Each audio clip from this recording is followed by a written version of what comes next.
दोस्तों, एकलव्य महाभारत का ऐसा भूला बिछड़ा पात्र है जिसे कि हम एक आज्ञाकारी शिष्य और महान धनुर्धर के रूप में जानते हैं। लेकिन दुर्भाग्यवश एकलव्य को महाभारत के युद्ध में हिस्सा लेने का मौका नहीं मिला, क्योंकि युद्ध से पहले ही एकलव्य मृत्यु को प्राप्त हो चुका था।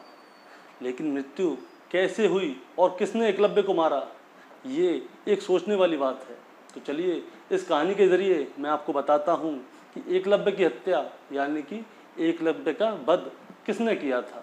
तो शुरू करते हैं। राधे राधे दोस्तों, मैं गौरव शर्मा फिर से आपके साथ। दोस्तों, आज हम लोग एकलव्य के बारे में सुनेंगे। हमने एकलव्य की कहानी तो सुनी, उसमें हमने क्या सुना कि एकलव्य ने अपना अंगूठा काट के गुरु द्रोण को दे दिया। उससे पहले और उसके बाद में क्या हुआ, आज इस कहानी में हम जानेंगे। तो शुरू करते हैं।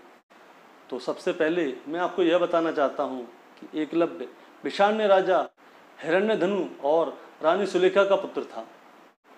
एकलव्य के माता पिता ने एकलव्य का नाम विशाण्यधनु रखा था, लेकिन लोग उन्हें एकलव्य नाम से पुकारते थे। अभय को धनुष बाण चलाने का बहुत शौक था। उसकी इस कौशलता को देख के उसके गुरुजी ने उसका नाम एकलव्य रख दिया। एक दिन जब एकलव्य धनुष बाण चलाने का अभ्यास कर रहा था तो वहाँ से एक बहुत ही दिव्य ऋषि गुजर रहे होते हैं। उन्होंने देखा कि एकलव्य बहुत ही अच्छी तरह से सटीक निशाना लगा रहा है। उसकी धनुष विद्या को देख के वो बहुत खुश हुए और उन्होंने सोचा कि अगर इसको सही मार्गदर्शन मिल जाए तो यह भारत का बहुत बड़ा धनुर्धारी बन सकता है। तो फिर वो एकलव्य के पास जाते हैं और कहते हैं कि मैं तुम्हारे पिताजी से मिलना चाहता हूँ। एकलव्य उन ऋषि को अपने पिताजी के पास लेके जाते हैं।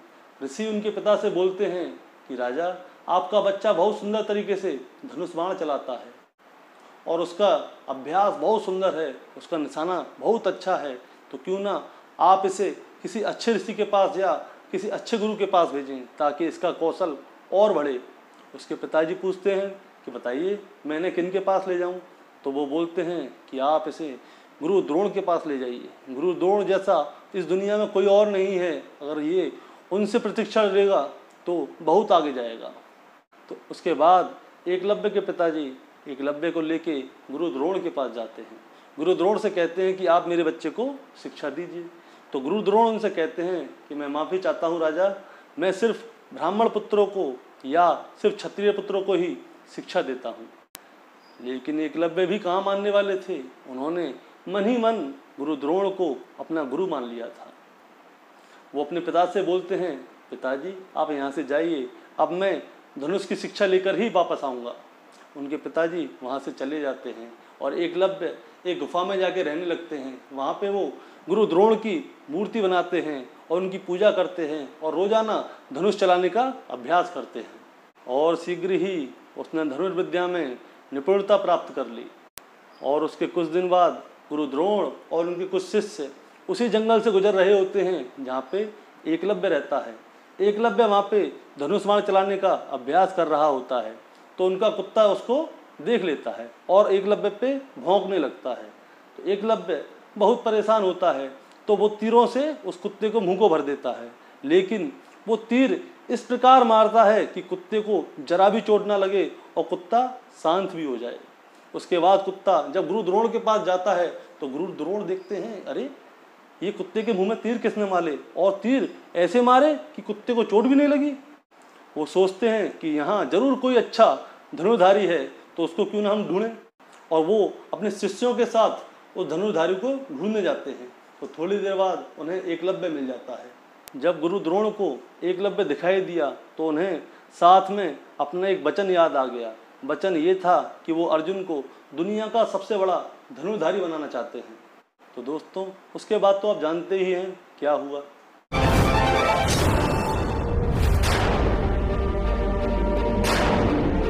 कहा जाता है कि अंगूठा देने के बाद एकलव्य अपनी 4 उंगलियों से ही धनुष चलाने लगा और देखते ही देखते वो अपनी 4 उंगलियों से धनुष चलाने में निपुण हो गया। तो दोस्तों, इसके आगे क्या हुआ, एकलव्य का वध कैसे हुआ, किसने किया और क्यों किया, ये जानने के लिए आपको हमारी एक और कहानी सुननी पड़ेगी। तो शुरू करते हैं। ये जानकर आप चौंक जाएंगे कि एकलव्य का वध किसी और ने नहीं बल्कि भगवान श्री कृष्ण ने ही किया था। तो कथा में हम आपको बताएंगे कि भगवान श्री कृष्ण ने आखिर में एकलव्य का वध क्यों किया। तो दोस्तों, कहानी कुछ इस प्रकार है कि रुक्मिणी राजा भीष्म की बेटी थी और भीष्म मगध के राजा जरासंध के जागीरदार थे। लेकिन रुक्मिणी को भगवान कृष्ण से प्रेम हो गया और वो भगवान कृष्ण से विवाह करना चाहती थी और उनके पिताजी भीष्म वो भी भगवान कृष्ण से अपनी पुत्री का विवाह कराना चाहते थे। लेकिन उनका भाई अपनी बहन का विवाह भगवान श्री कृष्ण से नहीं कराना चाहते थे, क्योंकि वह जानता था अगर उसने अपनी बहन का विवाह भगवान श्री कृष्ण से करा दिया तो जरासंध उनसे नाराज हो जाएगा। इसलिए वह अपनी बहन का विवाह शिशुपाल से कराना चाहते थे। दोस्तों, शिशुपाल चेरी नाम के साम्राज्य का राजा था और जरासंध के बहुत करीबी था। दोनों तरफ से हो रहे इस फायदे के लिए रुक्मिणी का भाई अपनी बहन का विवाह शिशुपाल के साथ कराना चाहता था। जैसे ही यह बात रुक्मिणी को पता चली तो उसने एक संदेशा भेजा भगवान श्री कृष्ण के लिए कि मेरा भाई मेरी शादी शिशुपाल के साथ कराना चाहता है, आप ऐसा कीजिए, मेरा अपहरण कीजिए और मुझे अपने साथ ले जाइए और मेरे साथ शादी कीजिए। और उसके बाद जब भगवान श्री कृष्ण रुक्मिणी का अपहरण करके ले जा रहे थे तो उसके भाई ने एकलव्य को भेजा और अपनी बहन को वापस लाने के लिए कहा। एकलव्य भगवान श्री कृष्ण का पीछा करता है और उनसे युद्ध लड़ता है। और दोस्तों, आप जानते हो कोई कितना ही बड़ा धनुर्धारी क्यों ना हो, वो भगवान से कैसे जीतेगा। भगवान श्री कृष्ण ने एकलव्य का वहीं पे वध कर दिया और रुक्मिणी को लेके चले गए। दोस्तों, इसके अलावा एक और कहानी है। जब राजा युधिष्ठिर राजसूय यज्ञ कर रहे थे तो भगवान श्री कृष्ण के कहने पे भीम ने जरासंध का वध कर दिया। उसके बाद जब एकलव्य को पता चला कि भगवान श्री कृष्ण के कहने पे भीम ने जरासंध का वध कर दिया है तो वह भगवान श्री कृष्ण और यादव कुल से नफरत करने लगा। और जब एकलव्य बदला लेने के लिए द्वारकापुरी पर हमला करता है तो वह भगवान श्री कृष्ण के हाथों मारा जाता है। तो दोस्तों, आप लोगों से उम्मीद करता हूं कि आप सभी को एकलव्य के जीवन से जुड़े हुए सभी प्रश्नों का उत्तर मिल गया होगा। अगर आप लोगों को ऐसी ही कहानी और ऐसी ही जानकारी अच्छी लगती है और आप लोग हमसे सुनना चाहते हैं तो आप लोग हमारे चैनल को सब्सक्राइब कर सकते हैं और इस वीडियो को लाइक करके आगे शेयर भी कर सकते हैं। तो बोलिए राधे राधे। और अब चलते हैं कृष्णवाणी की ओर। राधे राधे दोस्तों, मैं गौरव शर्मा फिर से आपके साथ। दोस्तों, आज हम लोग श्रीमद् भागवत गीता के अध्याय नंबर 1 के श्लोक नंबर 41 को शुद्ध हिंदी में समझते हैं। तो शुरू करते हैं। परिवार की भलाई उस घर की स्त्रियों पर निर्भर करती है।